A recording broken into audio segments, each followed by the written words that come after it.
vamos falar da vitória do Flamengo, que seja um grande jogo, claro. Vamos falar da vitória do Flamengo, que não vencia em Caxias desde 1997. Foi um fim de um tabu ontem. E como foi o Flamengo ontem, maestro? Eu acho que foi protocolar, né? Como disse o Serginho. Fez aquilo que tem que fazer.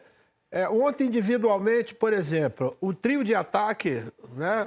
O Araújo, Pedro, o Samuel Lino, mais ou menos. 2 ou 3 boas jogadas. Mas, individualmente, eles tiveram um jogo bem abaixo daquilo que podem render, que a gente já viu, né? E talvez isso tenha tido uma influência, né, no desempenho do jogo. Mas é aquela história que termina se repetindo no jogo do Vasco. Controlou o jogo está administrado. Você administrar o jogo com a diferença de um gol, futebol ele é ingrato. Ele tem uma armadilha sempre ali na esquina para te pegar. Então, mesmo controlado o jogo, uma bola parada, um cruzamento, uma saída errada, ela termina te complicando.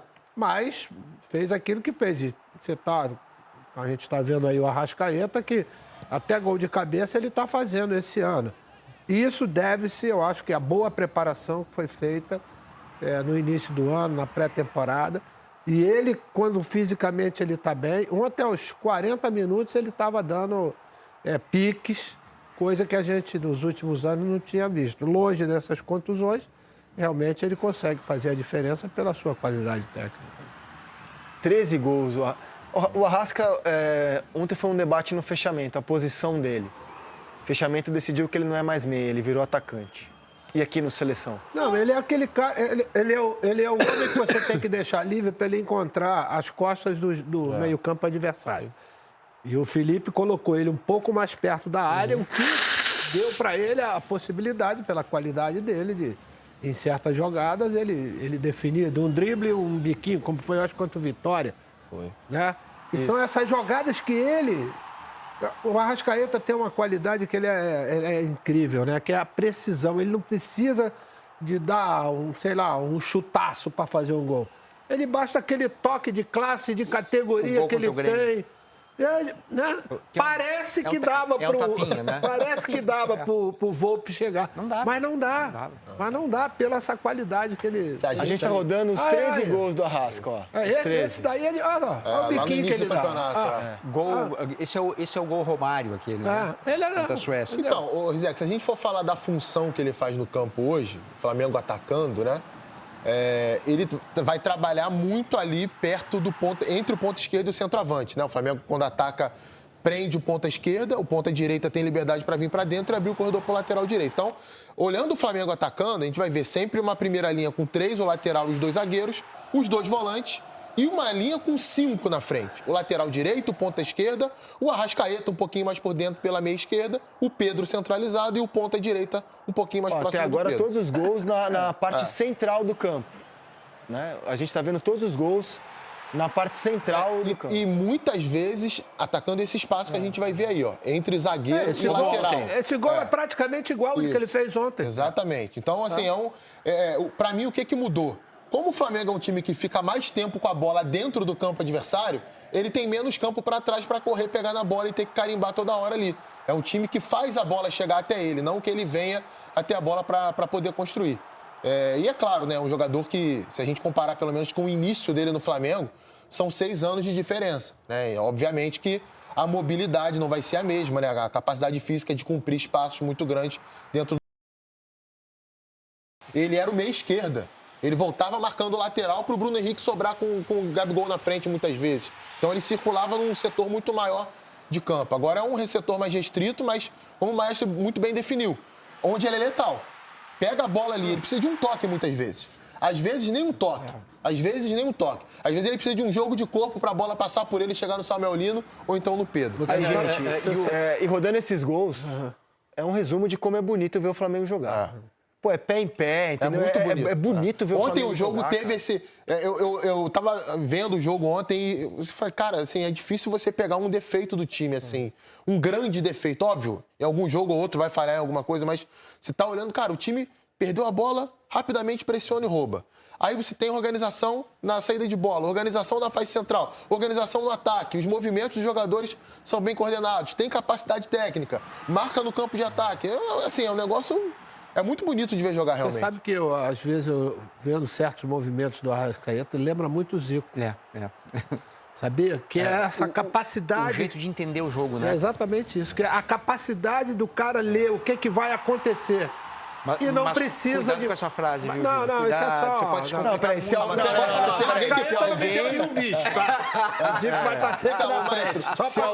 pode falar isso, é o maestro. Sei lá, deve ter sido uns 500 jogos. Se tem alguém que pode falar...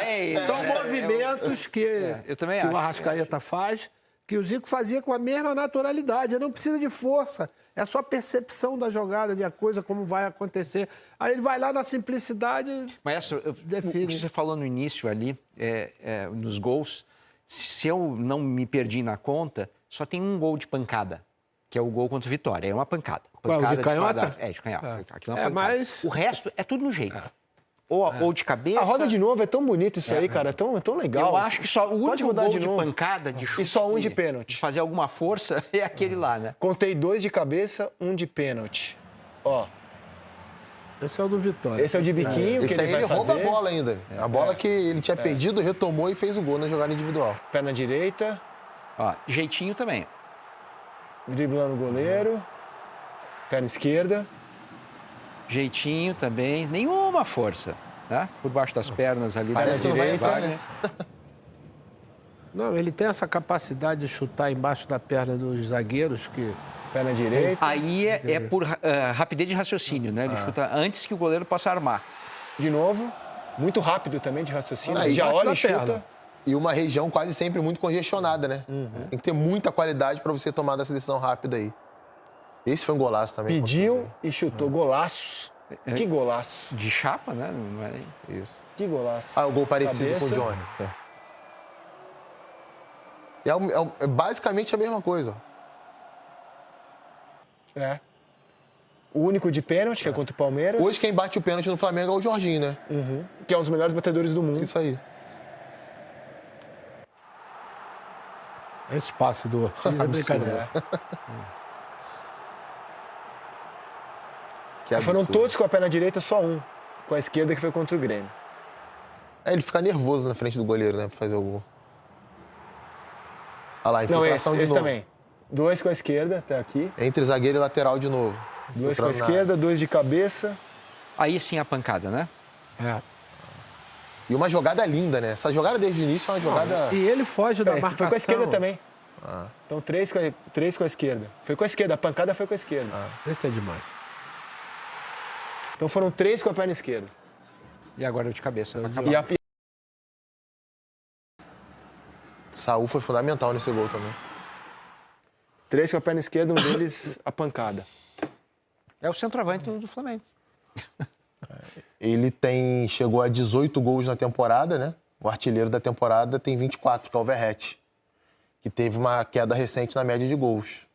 Sim, dá para chegar. Se ele mantiver essa média aí até o final do ano, vamos botar aí por baixo, o Arrascaeta tem uns 15 jogos até o final do ano. Se não tiver eu lesão. estava comentando ontem também como o Flamengo lidou bem com isso, porque no ano passado ele para um pouco mais cedo na reta final da temporada, né? Ganha a Copa do Brasil, aí ele para fazer uma cirurgia para poder voltar bem esse ano e sabendo que ele ia crescer com o tempo. É exatamente o que rolou. Lembra a Supercopa, que ele é reserva no jogo da Supercopa? É exatamente... Cara, até esse jogo com o Vitória, quando ele marca o primeiro gol, ele não estava fazendo uma grande temporada. Se você volta no Carioca, muitos torcedores do Flamengo reclamavam de que ele estava sendo pouco utilizado e quando entrava... Mas era o normal de um planejamento gradual para ele voltando pós-cirurgia, e no muita joelho. sabedoria, porque é o que importa na temporada. O Flamengo não precisou do Arrascaeta para ser campeão carioca. Para ser muito melhor do que todo mundo no Campeonato Carioca, pelo time que tem, pelo elenco que tem. Então, nos momentos mais difíceis, dos maiores desafios da temporada, ele está se fazendo presente e decidindo os jogos. Esse planejamento físico que foi feito em cima... para ele, né? Individualmente, a gente vê que está dando certo. O que chama atenção ontem, aos 40 minutos, ele ainda estava dando pique. Né? Coisa que normalmente não acontecia. Né? Mas está tão bem fisicamente que se dá o luxo de poder fazer isso. Mas você sabe que aconteceu uma coisa raríssima na semana passada, né? O Bielsa, Ele elogia, inclusive, agradece ao Flamengo e elogia pelo Arrascaeta. E a gente está falando de uns treinadores que exigem, um dos que mais exigem dos jogadores em termos de entrega, movimentação, parte defensiva, né? Um cara que gosta de marcação individual. Então, não tem essa do Arrascaeta. O Arrascaeta vai marcar também, De La Cruz vai marcar também. Então, é muito importante isso. Fisicamente, a gente não viu o Arrascaeta assim desde, sei lá, 2019. Talvez. Acho que sei lá, tô tentando lembrar aqui de cabeça, talvez ali um período de 21, que ele foi muito bem também. Reta final da temporada de 22, que ele foi decisivo ali com o Dorival como treinador. Mas não com essa sequência, né? Essa regularidade, 2020, né? Essa... Agora, liga seu modo enciclopédia. Que time é esse do Flamengo? Klemer, Leandro, essa é fácil. Juan, Fabiano e Gilberto, Jamir, Bruno Quadros, Evandro, depois Jorginho e Iranildo. Lúcio e Sávio, depois Lê. Técnico Paulo Autuori. 97. Chegou à semifinal do Campeonato Brasileiro e tomou de 4-1 pro Vasco. Esse time tinha conquistado a última vitória rubro-negra contra o Juventude em Caxias. Foi um gol contra do Rodrigo Costa. No chute do Bruno Quadros. Foi voltar a vencer lá ontem. Olha que tabu, cara. Ontem, o Flamengo voltou a vencer lá. Ontem. Rizek, durante anos, o torcedor do Flamengo ia acompanhar jogos do Flamengo no sul do Brasil. Não tô falando só do Rio Grande do Sul, não. Se fosse Grêmio e Inter, então, esquece. Tinha gente que nem viu o jogo. Sabia que ia tomar pau. Mas Juventude, Paraná, sempre foi uma pedra no sapato do Flamengo. Atlético Paranaense, Coritiba. Teve um brasileiro, se eu não estou enganado, em 2003. O Flamengo levou 3 goleadas. Paraná, Coritiba e Atlético fora de casa. Hoje o Flamengo vai ao sul do Brasil, fruto de toda a reestruturação do clube, do elenco que tem, né, do treinador que tem, e vence os 3 times do Rio Grande do Sul, às vezes fora em sequência. de casa e jogando muito melhor do que as equipes. Às vezes em sequência. Ganhou 3 vezes do Inter em 3 rodadas seguidas. Então, né? assim, teve esse tabu, teve um outro nesse campeonato que agora eu não estou me recordando qual é. O Flamengo quebrou outro tabu também de um time que não vencia há muito tempo fora de casa. Mas é isso, acho que é reflexo do momento do clube, né, do elenco que tem. Que tomou de 6 do Flamengo no Maracanã. É um time melhor do que era aquele. Tem pontuado, inclusive, recentemente. Está tentando se recuperar no campeonato. Mas mesmo assim, o Flamengo vai lá e domina totalmente o jogo. O Felipe Luiz falou o seguinte sobre o espanhol Saúl. Dá uma olhada. Eu vejo que estamos vendo o melhor Saúl. Talvez o melhor Saúl da sua carreira. Né? E isso é muito mérito dele. É mérito também, obviamente, do clube de acreditar em poder recuperar o potencial desse jogador, que é todo mundo sabe, não preciso falar, a carreira que o Saúl teve, o jogador importantíssimo que ele foi em todos os lugares que ele passou, e principalmente a história que ele tem no Atlético de Madrid. Mas recuperar a melhor versão do Saúl era um desafio e passava por ele, né? E ele está num nível altíssimo, altíssimo. Eu acredito que sempre você ter um filho motiva muito, e não esperava também que depois de todo esse esforço de acordar 4 da manhã, pegar 2 voos, chegar até aqui e jogar do jeito que ele jogou os 90 minutos, que desse com essa facilidade, mas foi. Isso demonstra que é um jogador totalmente diferenciado e temos muita sorte de tê-lo aqui conosco. Isaac, rapidinho. Diga. O Thiago Lima, o Noel, setorista do GE, me lembra que o outro rival que o Flamengo vence fora de casa, que não vencia há 29 anos, é o Bragantino. Nesse campeonato. O Felipe, na minha interpretação, quis dizer que o Saúl chegou ao melhor nível, não que é a melhor versão, na minha interpretação, porque a melhor versão do Saúl chegou na seleção espanhola. Mas, enfim, isso é o de menos. Vamos debater o Saúl no Flamengo. Não sei, eu acho que não. Eu entendi que o que o Felipe quis dizer é que é o melhor Saúl da carreira dele. Aí não é. Você viu que ele discordou depois, né? Não, por isso que eu li dessa forma. Saúl que foi a final da Champions, né? Com o Bayern.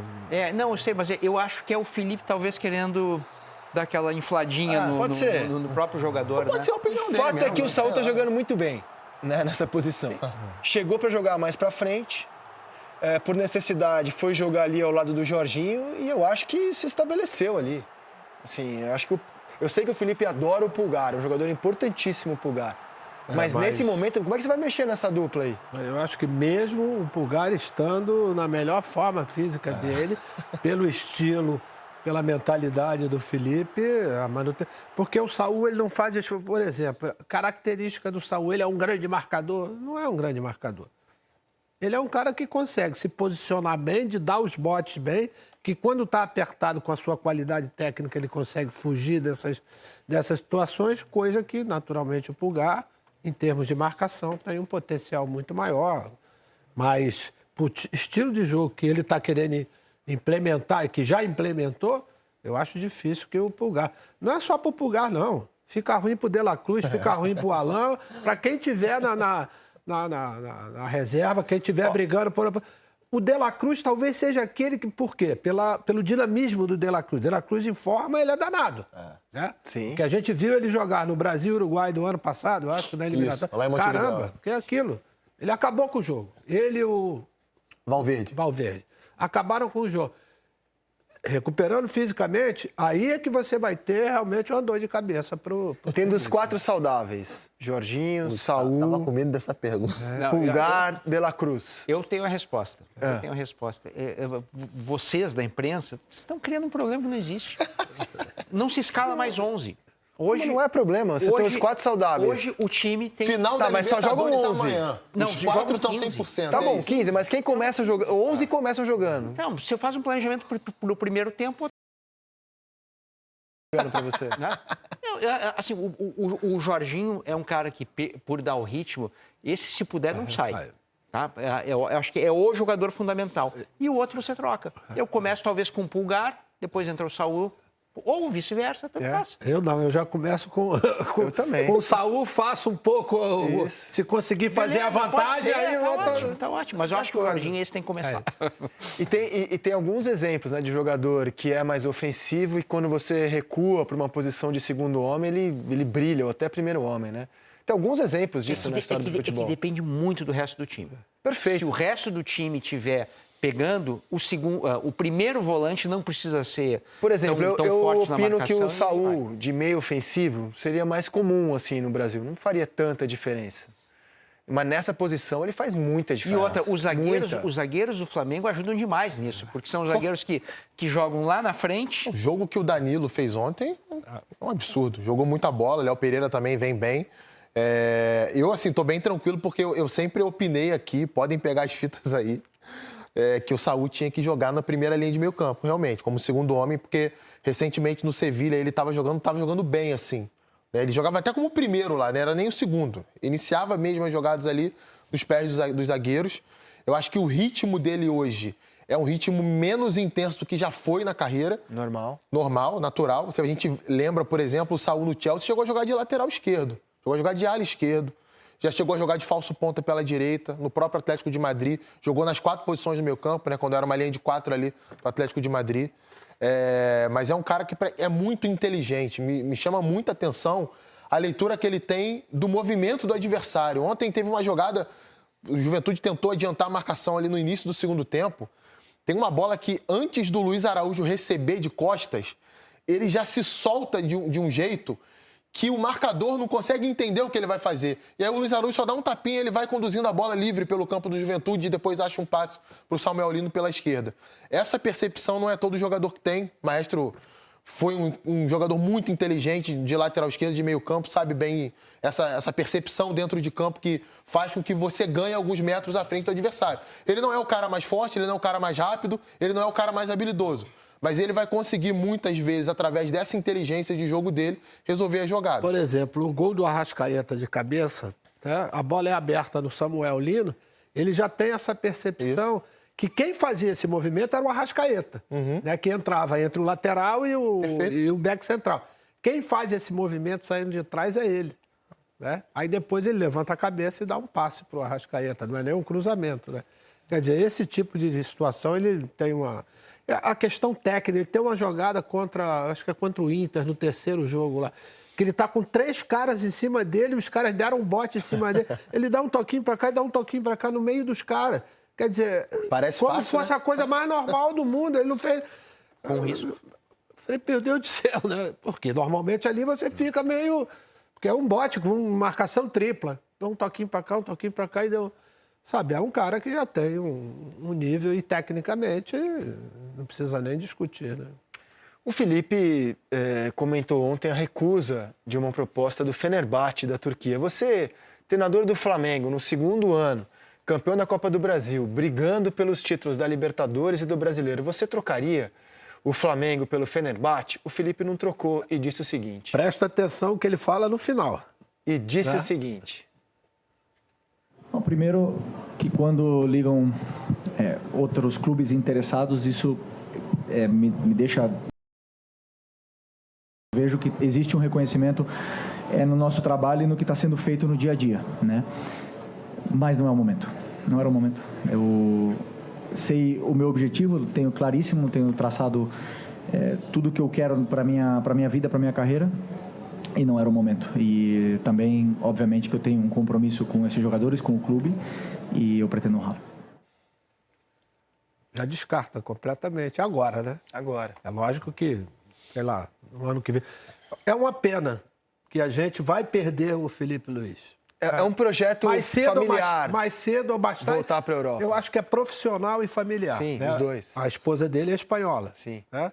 Quer dizer, tem isso também dentro de toda essa complexidade. Mas, como ele disse, eu já tracei o que eu quero para a minha vida.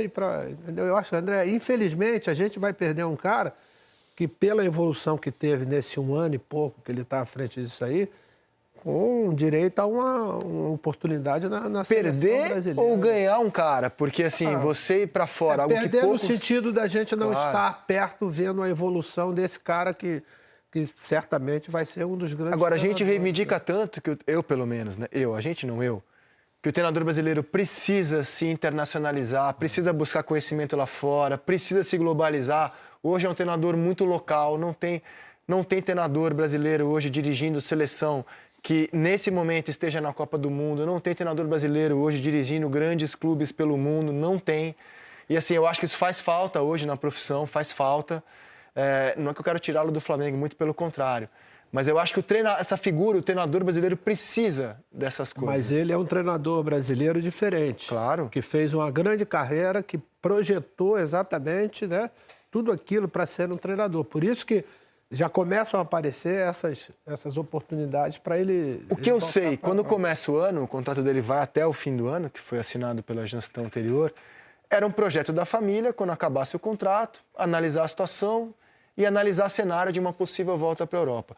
Só que o ano pode se desenhar com o campeão brasileiro, pode se desenhar com o campeão da Libertadores, isso muda. E se o Flamengo chegar e falar assim, eu quero renovar com você, ele pode adiar esse projeto? Acho que isso tudo está aberto. Agora, quando começou o ano, o projeto da família era, ok, quando der janeiro de 26, vamos analisar cenários e possivelmente voltar para a Europa. Só que isso é a vida, as coisas podem mudar, né?